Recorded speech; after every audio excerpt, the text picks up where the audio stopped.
Hello, everyone. This is John Shook joining you from the United States.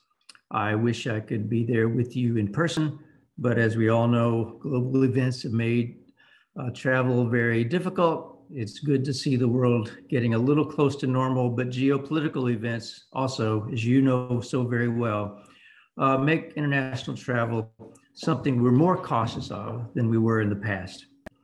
But it's an honor to be here. I'd like to first of all thank Professor Shook for inviting me, along with the Taiwan Medical Engineering Association, the Taiwan Machine Industry Association, and I'd also like to recognize my friend and colleague, Dr. Marcus Chow, who is the president of Lean Enterprise China, one member of the Lean Global Network, of which I am the former chair.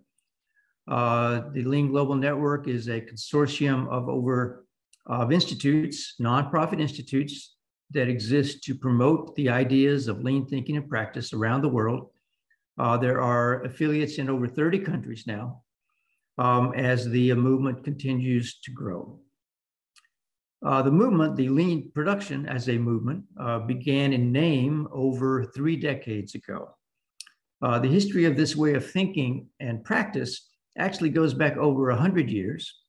But the name lean was first applied in 1988, 34 years ago.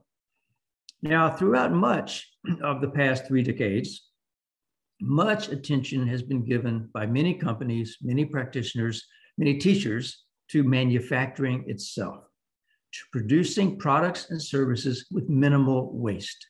This is what lean is often famous for, is eliminating waste in factories. However, producing with minimal waste entails much more than merely factory operations. Questions of how to create needed value must be addressed from the very beginning when we decide what product or what service we're going to create, and then as we consider how to create it. The work of the lean enterprise begins all the way upstream. We cannot wait until we're producing items in the factory to then try to remove waste from operations. Rather, we must design and engineer the products in the right way from the beginning. It is through a careful and creative way of developing our products and processes that we can create optimal value for our customers and prosperity for our companies. Ultimately, lean production is a matter of thinking and a matter of practices. As we change the ways we develop products and processes, lean product and process development, we have to change our fundamental thinking at the same time.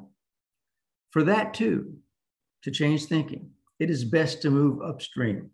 That is to say, we need to develop ourselves and our people to think differently. And the sooner we start, the more easy it is for people to develop the right thinking.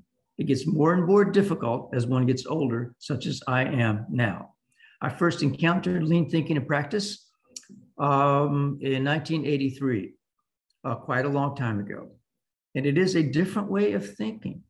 And it can sometimes make people feel uncomfortable until they become aware of what it really means. And then it's a very natural way of working with continuous improvement and continuous innovation occurring all the time that we are working in whatever endeavor that work may be. So developing ourselves to think differently and taking that all the way upstream means taking it upstream into universities. For that, I'm most excited and grateful to the work of Professor Shook. I call him Josh. That is the name that he received. He did a lot of work with American companies, but also did his university graduate work in the United States at Virginia Tech University. Josh is at the vanguard of a number of global university professors who are teaching these concepts and these practices to university students. This is so very exciting and so very important.